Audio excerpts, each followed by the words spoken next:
Welcome to the Law Firm Growth Podcast, where we share the latest tips, tactics, and strategies for scaling your practice from the top experts in the world of growing law firms. Are you ready to take your practice to the next level? Let's get started.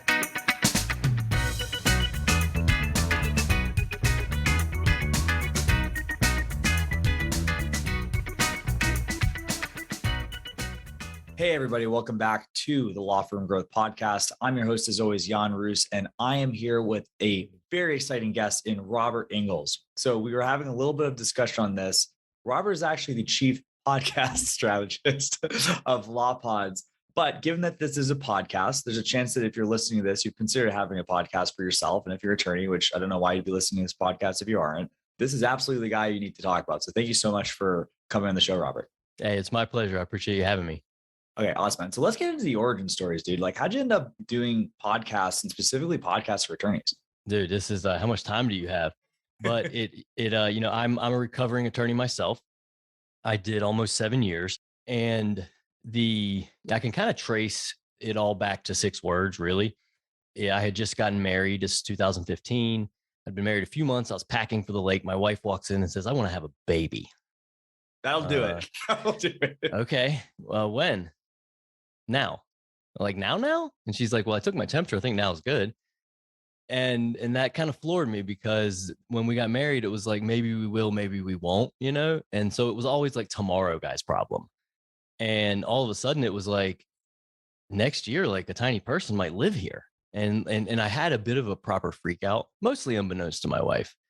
But the problem was I was profoundly unhappy in my career. And a lot of that, I didn't really have a word for it at the time, but it was due to anxiety. I had severe anxiety. And anybody who's practiced in litigation who has anxiety, you know what I'm talking about. It's not really the best area to force you into, like, "Oh, you have anxiety? Here, be in constant conflict all the time." And so I was just in this place in my career where I was really unhappy, really anxious, really overwhelmed. And I thought, I can't also be responsible for a new person. And after that freak out, passed, and I had a second think again, I made a list. I feel like that's kind of an attorney thing. I made a list. What are the things that need work? At the top of the list was money. I've listened to some episodes of your podcast, and some of the episodes talk about, people, like, I came out in 2011 and money wasn't great for attorneys. There were people scrapping for 35 and 40 grand a year jobs, scrapping for them. And so money wasn't great. And I wanted to, so I said, I got to get my money together if I'm going to feed somebody else. And so I listened to this book on money. I went to the next book that they recommended. That book said, "Listen to our podcast." And I'd never listened to a podcast. I picked up my phone. I went into the Apple app. I hit play, and here we are, man. It's that easy. No, but within 30 days, I owned this microphone. I mean, go big or go home, right? And it just had such an impact on me. The medium immediately grabbed me and was so appealing to me that I got invested really quickly. I loved it. I loved how personal it was. I loved that everything was there. And I bought this mic and I started practicing. I started a podcast out of my law firm. And fast forward, other lawyers eventually started asking me, "Hey, could you help us do that thing? We see you're doing it." And, not to draw the story out forever, but really from there, I just really hustled for years to bring this to fruition. But eventually I was able to quit and go all in on this. And I've been all in for well over 2 years now. And it's thankfully going really well.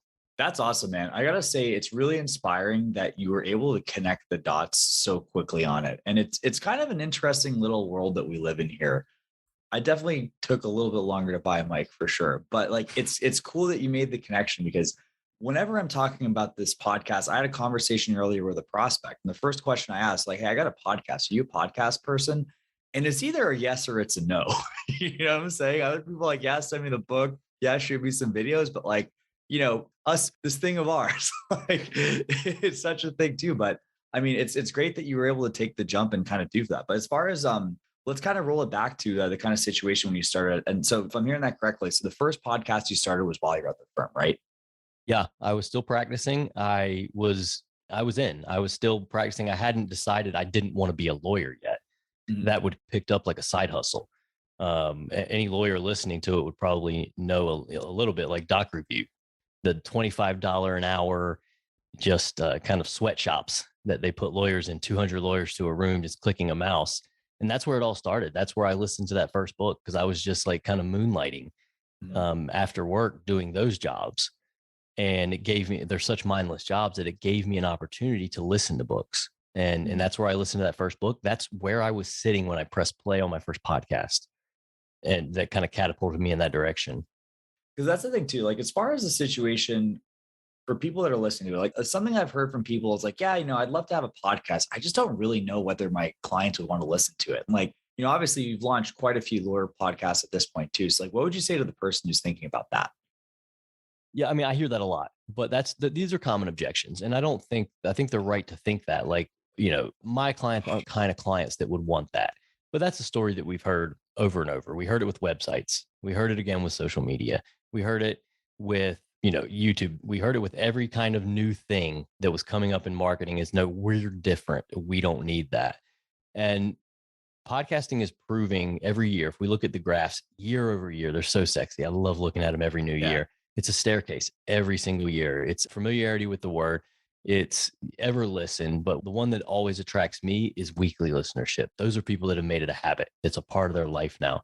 And consumer behavior was starting to shift back in 17 and 18 when I got into it, like as a career. And it's really shifted now to where people are starting to expect brands to have some type of audio content they can engage with, because people we like videos, but I know I was listening to one guy on your podcast that was talking about, I'm having an attention span. You send me a YouTube video, I'm not listening. 4 minutes? I'm not 4 minutes to sit and watch this. And the younger generation especially really enjoys being able to listen to something. And when you can give someone the ability to get answers to your questions, because for a lot of lawyers, someone is visiting your website because they have a problem. They're not just hanging about seeing what you're up to. Well, let's just see what's going on in the criminal law. Either they've been injured in an accident, they need to get they need a will, or maybe one of their parents passed and need probate, like whatever. Something's going on. And they're usually showing up to you for some answers. They're getting a divorce. And that's one of the reasons blogs gain so much popularity, is we wanted to give people answers to their questions and let them know we're an expert. We know what we're talking about, and give them some answers. Let them feel comfortable with us. Know, like, trust. Come on in. Podcast takes it to the next level, because it does what blogs do on that front, as far as letting people know what you're talking about. It's very good for SEO. You're filling those things with keywords, letting whatever they're searching for, make episodes about it. But it also does that next extra thing of bringing them into your world. You're letting them hear you. You're whispering in their ear. You are letting them get to know your sense of humor, that which can qualify them or disqualify them, which I think is equally important. Because when you're going to go on a journey with a lawyer, it can be, especially like litigation, that can be a year's journey. And it's really good to know right away, I don't care for that person at all. That saves everybody a lot of time. Yeah. And so I like that. But it also lets people go, I kind of like that person. I have a good vibe. I have a good sense for them. And people always trust those intuitions. And then they sit down across the table from you. You open your mouth. And I've had my clients tell me this. Multiple clients have told me that clients will say, I knew exactly what you were going to sound like before you even said anything. And it's a little different than videos too, because videos are hard to make. Yeah. So few people do them well. They get so uptight. They get so in their head. They put their hands like this and they go, look at all my books. Yeah. and they're all usually so bad. But with podcasting, a lot of them don't do it with the camera, which I recommend they do it, because I think there's a lot of value in the video. But they get a little bit more relaxed. They know that we can edit it for them. Mm-hmm. And so they say, well, they just kind of go, instead of being so like, oh, I got to stick to my script. And so you get that more, you get the vibe of who they are. I feel like you get to know them a little bit. They roll their sleeves up, and so you can connect with people a lot better. So there's a lot of really good reasons to do podcasting. Those are some of the big ones. I think there's always going to be practice areas maybe that aren't perfect for it, but I think there's always a good opportunity, because it's either you're educating your clients, you're educating referral sources, you're letting people know, like, and trust you. But then there's also the thought leadership aspect. You want to be the first person talking about the thing. A lot of my big law clients, they are creating things not necessarily to go directly to the end consumer, but for branding. They want to be out in the marketplace with their voice talking about the thing. Other lawyers see them and that's the person talking about the thing. And so a lot of their listeners are actually other lawyers that want to come get analysis about new issues and things like that. Mhm. No, that's awesome. And I think honestly, if you can accept the central premise, anyone listening, and we're probably speaking, preaching to the choir at this point too, but like for anyone who has those sort of objections, like I don't think anyone could deny that people want to have their questions answered in legal. And, I don't think anyone can deny that there's certain people who prefer audio content. So for that, Venn diagram, there's a purpose for it. And also to your point, dude, I definitely want to stick a pin in that conversation later with the video, adding on to video and syndicating it. But I totally agree too. And like, I mean, I'm sure you've had this moment before too, when people like, have you ever heard this? Like when you end up speaking with somebody who found you through the podcast, like, it's crazy. I feel like I've known you for months, right? And it's just that instant level of familiarity. And the other thing I gotta say is just like having done this, like, we've written books before. I used to do blog posts, that kind of stuff too, researching, writing, polishing all the grammar and making sure the turns of phrase are just so. It could take me a day to write a 2,000 word podcast, but we're going to probably do a 20,000 word podcast in the next 40 minutes. It's just from a time perspective, it's just the easiest thing that I can think about from a content perspective. So yeah, man, I love it. Absolutely. And that's one of the things, like when we're putting out marketing, one of them is more content in a fraction of the time, because that's really the thing that's helped us grow, I think, is that lawyers come in and they're usually apprehensive in the beginning. Mhm. And they go, I don't know, let's see, we'll try it out. And we don't lose clients. It's amazing because, when we created our business plan, we created a certain amount of lost clients. We just assumed every year you're not going to keep but so many. We do not lose clients right now. Now that's going to change at some point. It always does. But when somebody comes in, they find the value to be so good that they stick with us because they're able to come in, like you just said. It takes me like so long to write a 2,000 word post, like, because I'm going to write it, I'm going to edit it, I'm going to rewrite it, I'm going to re-edit it. Like, I'm really going to every little comma. And it's frustrating for me. But when I'm speaking, I'm not going to have the podcast edited like that. I rarely edit myself at all because I just want people to hear what I have to say. I want to have a conversation and I want someone to be privy to it, is really how I approach podcasting. And there's so much content that you can bring. So the lawyers, they sit down and they talk for 20, 30 minutes and then they're done. Especially like if they work with us, they sit down, they talk for 20 or 30 minutes, they hang up, they're done. We're going to take it, we're going to edit it, mix it with professional voiceover intros and outros, cut out the ums, uhs, awkward pauses, if they misstate the law, things like that. Anything they want to cut, we're going to cut. And then we're going to write long form show notes. We're going to transcribe the entire thing, put links throughout all of that, and then turn it into a full length video, turn it into micro pieces of content, little video snippets that you can put on YouTube, you can put on Instagram, social, and image quotes, things, just all of these repurposed pieces of micro content. So you get done with your 20 to 30 minutes, and then you look and your marketing team's got like 12 different files that they can use in various places from that one conversation that you had. And when lawyers look at their business development plans, I talk to them about this, and they've got all these different things that they have to do. More than one has told me, I can make the podcast look like a much bigger part of my business development plan. So I end up having to spend a little bit less time than I'm accustomed to spending because I'm getting so much content from that commitment of time that I put in for the podcast. Yeah, there's just so much leverage to it too. And if there's one thing about lawyers, it's time is usually at a pretty significant premium. So I mean, honestly, I think it's fantastic. So okay, I want to go into, what do you think are the biggest mistakes? I'm sure you had a situation where you're auditing these. Like, what do you see people messing up most frequently when you're checking out lawyer podcasts? Man, there's a lot of things. I'll try to give you the big list, but I'll tell you, number one is usually it's so boring. It really tends to be the number one thing I see is lawyers will treat it like it's, like an audio blog, and they will script every word, and they will sit and they will read that script, and no one wants to listen to that. It's so frustrating that they would think that someone wants to listen to that. There might be really good information in there, but if it's 20 minutes long and it's you reading off of something, like, no, you just post that. I can read that. Mm. I can let my website reader, I can just click my website reader and let it read it to me, and it would be just as engaging. And so boring is a big one. And so that's part of what we do with clients. We work with them on that. We work through mindset exercises. We make them practice. We say outline, don't script, because you already know what you're talking about. You're the expert. That's why you're talking. Outline what you want to talk about and then riff. That's how you do it. But there's a few other things that people do terribly wrong. One of them is usually just have a really bad microphone. They'll record right into their laptop. And because I think they have this idea that doing anything other than that's going to be too difficult. When in reality, all you need is a $60 microphone that you plug right in the side of your computer, and it sits on your desk, and you can sound honestly pretty indistinguishable from the way I read. And most of my lawyers, we actually set them up with a gear rig in the beginning because we don't want them doing any homework. The more homework we give them, the less they do anything, right?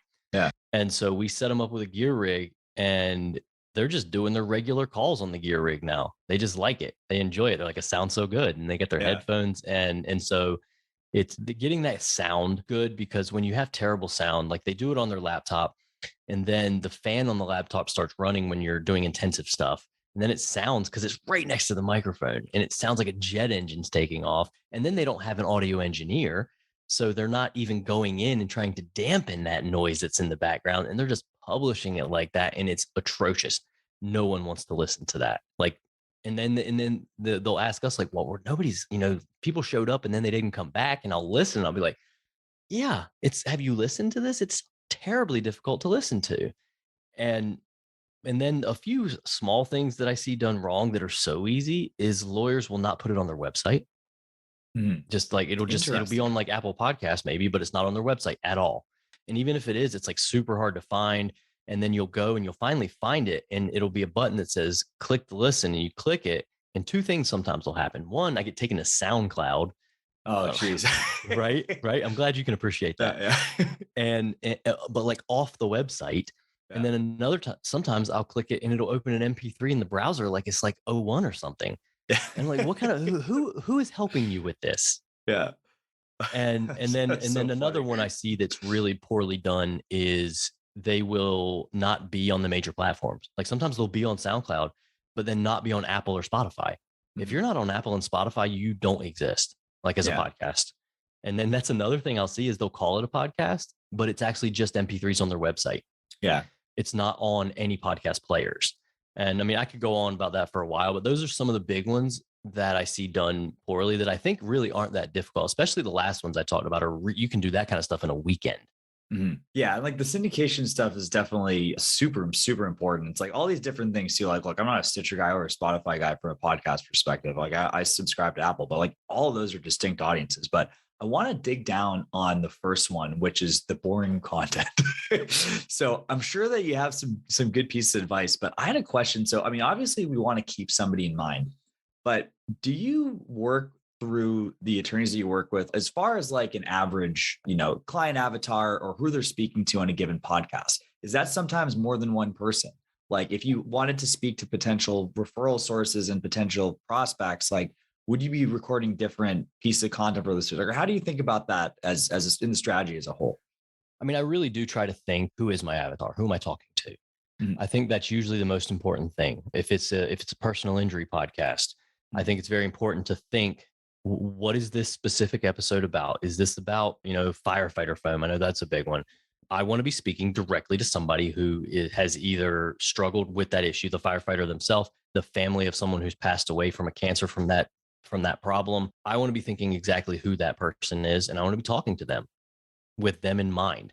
Or if it's somebody who's been injured in an accident, or it's a young family that just had children and they realize, wow, if we die right now, we have nothing set up. Like our kids, who knows who's even going to get them because we didn't designate anybody, and things like that. You want to speak specifically to the people who you're creating the episode for. And then I always think when I'm launching the podcast, is something we work with people on, is why are we doing it? Why are we creating this podcast to start with? Is it a random act of marketing? Because that's not really a good idea. Yeah. Is it better to have a mediocre one than not to have one at all? And so why are we doing it? What do we hope to get out of it? And sometimes we don't have a why, and sometimes we have too many whys. Mhm. And too many whys, I think, is a big problem, because then we try to do too many things with it. We try to go, I'll see a firm that'll have 8 practice areas, which is a scary thought to me anyway, but it's they'll have 8 practice areas, and then they'll want to take one podcast and then do like every 8th episode is about the same thing. So you have to go 8 more episodes down the feed to find the next family law Yeah. episode. And that's such a bad user experience that people listen to it and they just go, wait, what? Where's the next one? I mean, if they're on your website and they're categorized well, that's, helpful. But if they're in a podcast player, that's such a bad user experience that it's, I see that done. And that's kind of a mess there. Yeah, I was gonna say, like, I can imagine the RSS feed for that guy. It's like, who's gonna subscribe to that podcast? No one. Like, you might find the standalones, but yeah, like, oh, cool. I was like, Yeah. I was looking to like get my assets protected, and now I'm hearing about intellectual property, Right. like Right. mass torts. Oh man, it's crazy. Okay, that's awesome. And then as far as kind of the content stuff too, like, I feel like there's, the longer that you go in the run, and how do you have people that continue to come up with fresh content ideas every time? And I've got the approach that we take, but I'm really curious as far as like the attorney side of things. Like, how do you keep finding things to talk about every week? And man, it's funny you asked that, because I get asked that question a lot. That's one of the objections that we get with a lot of clients is, what are we going to talk about? Like, we have maybe 2 or 3 things we think we can talk about, but we don't know what we'll talk about after that. And I'm going to go back to what I said earlier, is we don't lose clients. And one of the reasons is we're able to help them understand that there is limitless content. If you're a firm that relies heavily on SEO, then that's really helpful from a content perspective, because you go look, we pull your SEO, we see what are people searching for when they find you. And now we have, you just look at the first page and we've got 50 specific episodes sometimes that we can speak to. Okay, we'll make an episode about that. We'll make an episode about that. And I recommend your episodes be much shorter. Like, I don't think that a 45-minute episode about estate planning is probably a good use of time, or personal injury, or really anything. I mean, not to say a 45-minute episode can't be very valuable if it's the right specific episode, but if you're doing an FAQ hit, you need to take 15, 20 minutes, maybe a little longer, to just speak about that specific issue, maybe tell some anecdotes from your own personal experience that help, but wrap it up relatively quickly. So people they're there for information. I mean, you might be the kind of lawyer that is so entertaining. Like, I got some friends that practice law who I would just listen to them riff about whatever. Yeah. But most people, A, aren't there for that. But B, most people aren't that entertaining. And that's okay. And that's not our job, right? Yeah. And so it's just talk about the thing, get it wrapped up, throw a little bit of yourself in there, and then move on. And when you look at it from that perspective, there is just limitless amounts of content. And then look at what other people are making content around. Like, do some, look into some results of what other people in your practice area are having very successful content around. There's so much. Like, we work with a lot of PI injury attorneys, and like, we'll run out of days in our lives before we run out of content for them. And it's just, there's always something new. There's always something going on. And then current events are a really big thing as well, is when something's coming up, one way to stay to really push and get out there. And this helps on YouTube. If something's going on in your practice area, record a podcast about it, put it on YouTube, put that video on YouTube as well, and then optimize it with tags, get some chapters in there, really get that video optimized. And you're going to see a lot of traction just on YouTube, because you're tapping into a current event that people are searching for. We had some PI attorneys talking about the Ghislaine. I never know how to say her name because I don't watch news. Ghislaine. Is it Ghislaine? Yeah. Maxwell? Yeah. And but they had an interview about her and the jury misconduct issue. And they were just explaining jury misconduct through that lens. And that video got a ton of hits, like, compared to their normal videos. So they're branding on people who otherwise may not have otherwise seen them, because they're talking about a current event. And those are the kind of things that you can use to fill in gaps in some of your content as well, and keep things kind of fresh. Yeah, that's super cool. And it also is something interesting as well, because like, even if like, you're getting 100,000, 200, I mean, I don't know what the numbers are, but like, some huge number of views on YouTube, if your total channel views are up, it doesn't matter if those viewers were, interested in the trial from Timbuktu. Like, the social proof that comes from that is huge, and probably really boosts whatever you have within the algorithm, even if you're only targeting people in that city or that state, so kind of an interesting perspective. But on that note, let's talk about syndication a little bit. So we mentioned getting on the podcast players as kind of a starter. How else are we going to get people? And I was going to say, how else are we going to get eyeballs to this? How else are we going to get cochleas are going to Right. interfere with your earbuds on this stuff. Right. Well, the main place we want them is the website, and a lot of lawyers are spending big on SEO already. So you need to be talking like your like if you're doing podcast, you need to make sure you're doing that in conjunction with your SEO team, because you want to have a strategy. When we start working with a law firm, they have an SEO team, and one of the first things I want to do is talk to the SEO team. Is let's get on a call, let's talk about what our strategy is, and let's talk about how we can work together to make content that is going to capitalize on your existing SEO spend. And so that's a big one, is getting it on the website, making sure it's optimized. So when people do land there because they're looking for answers to their questions, that they can then engage with that podcast content easily. So that's a big one. And then past that, social media is a great place for it. And the problem that I see happen a lot, and this happens all the way through big law firms, is they'll create an episode and they will grab the link, sometimes to SoundCloud, hopefully to their website at a minimum, and they'll put it out and they'll say, hey, we have a new podcast episode. You should listen to it, whatever. And then that's kind of the extent of their promotion of that episode. And then they're like, why didn't we get any traction with that? And two things happen there is, one, social media doesn't like links. It disfavors them because links take eyeballs off the platform. Eyeballs on the platform turns into revenue for them, right? So they're going to suppress links. And in the event somebody does see that link, what are the odds you think they're going to listen to that podcast? Like, hey, you should stop what you're doing while you're just thumbing through mindlessly and listen to my podcast about whatever this is. Even if it's like something that might be moderately interesting to them, the odds are real low. Like I got friends that will send me podcasts and I'm like, there's no way I'm going to listen to that. There's too many things in my life I have to do right now to stop and do what I'm doing and to do this. And so with that problem in mind, what we developed to overcome that is to create content that actually would get seen. And that's why we make that micro content. That's why we make those video snippets, audiograms, little quote images, because that's the kind of content people interact with. It's not a link first, so that doesn't get it suppressed, but it's the kind of content that people stop scrolling, that they look at longer, that they will tap the screen and interact with it. They'll comment, that they'll like. And those are the kind of things that the platforms want to show, because it keeps people on the platform longer. It keeps them engaged. It keeps them coming back. And so people are going to see that content in their feeds. And then when they see it, a few things are happening there. They're being branded to every time they see it, because you create a branded piece of content that you put each of the new pieces on. You've got your branded piece, and from there, your template. And you'll make a video. Let's say we'll make a little video, a little 60-second, 120-second piece with your branding on it, with captions. It's, you talking there.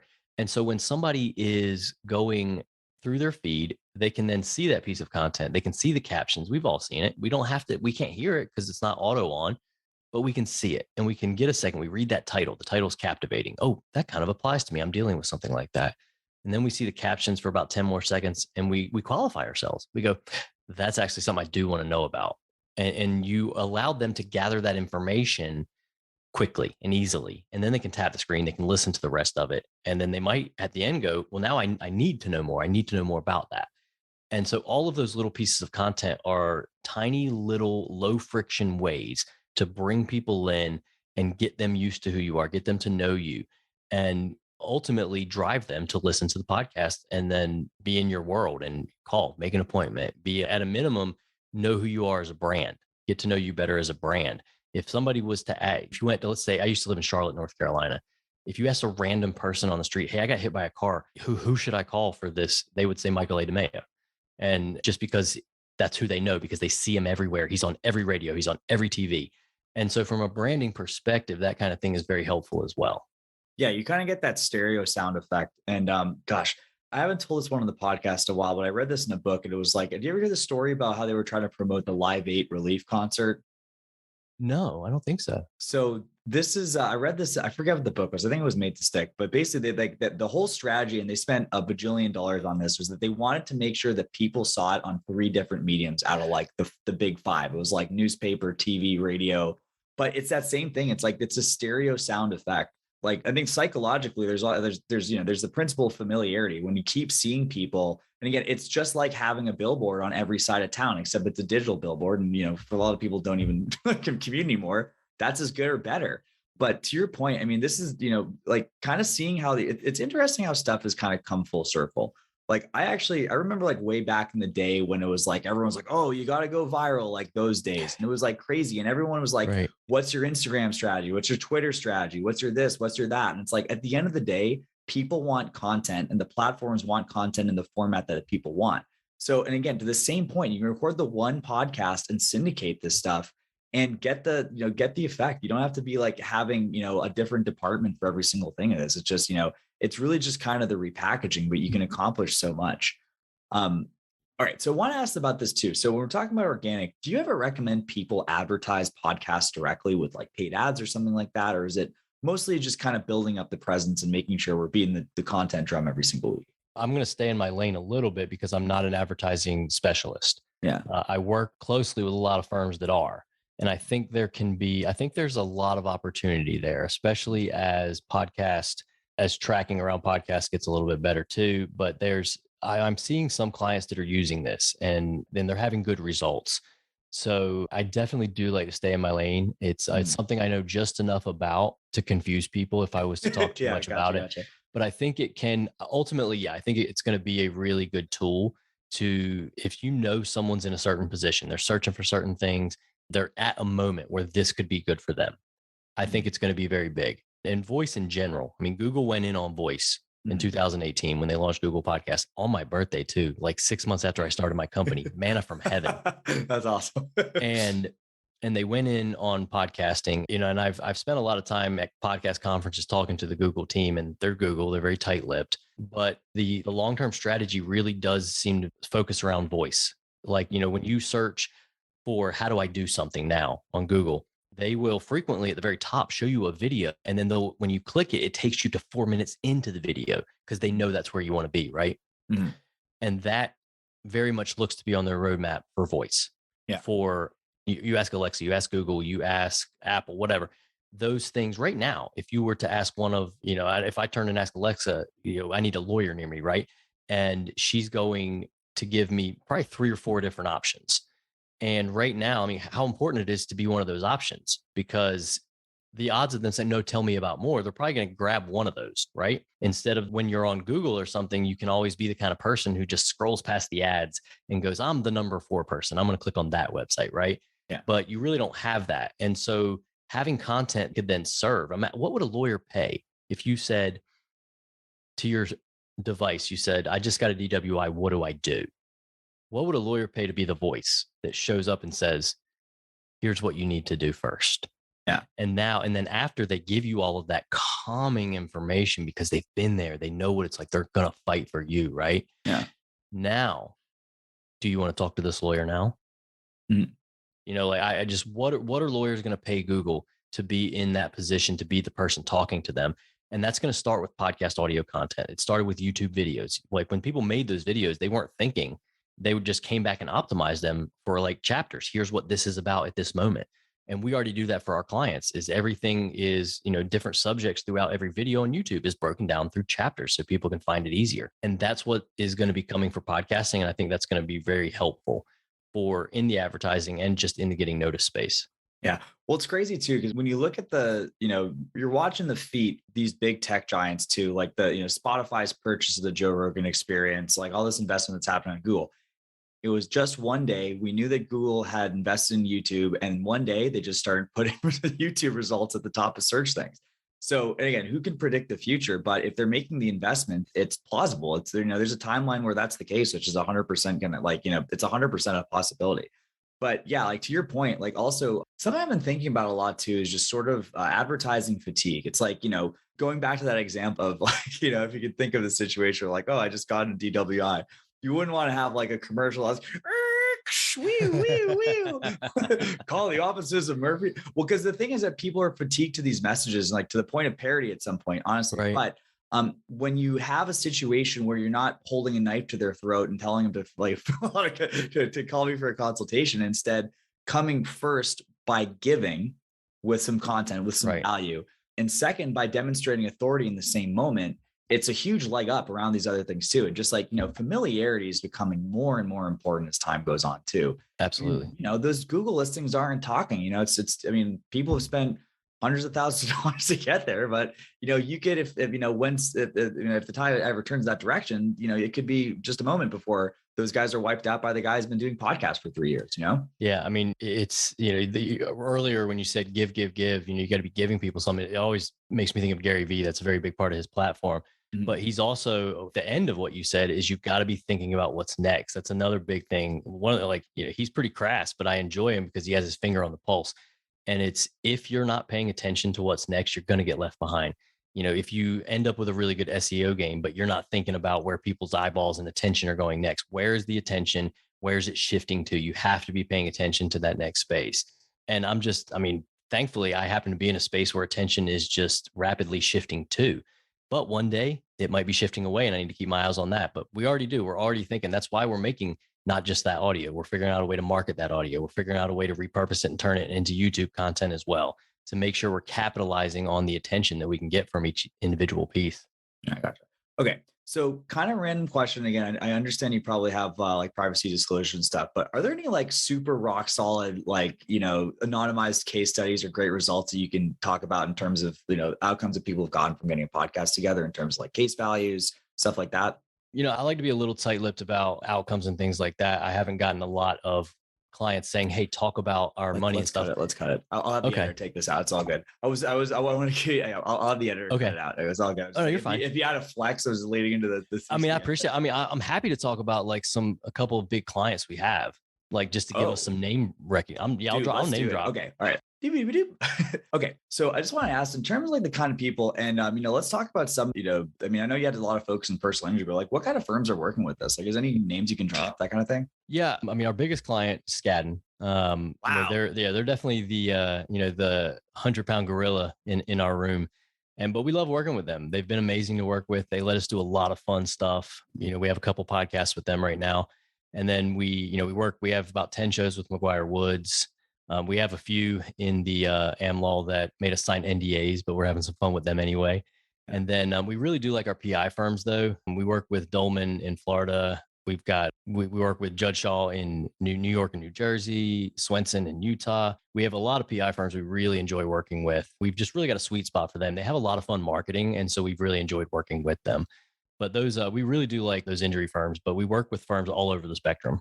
Okay. And that's super cool too. It's really interesting, and just kind of being in the industry for a bit, it's rare that you'll find people that work all the way from the AmLaw 100 down. That's really, really cool. And just to kind of think about anyone who's on the podcast that's listening to it, it's pretty cool. So dude, it's been super awesome talking to you about this, but for anyone who's kind of resonating with this and might want to take the next step, what's the best way to get in your world?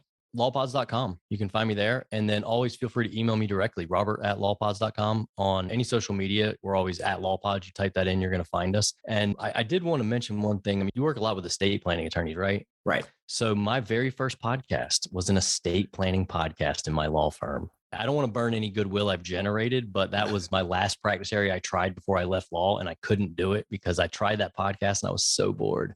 It just wasn't for me. But that was my first podcast, the Future Self Estate Planning Podcast. Very holistic approach on planning your estate and getting your life together. Oh, that's super interesting. Yeah, it's kind of funny to think about. I feel like estate planning is a super interesting practice area, but I'm probably a little biased. But just I think there's so much esoteric stuff.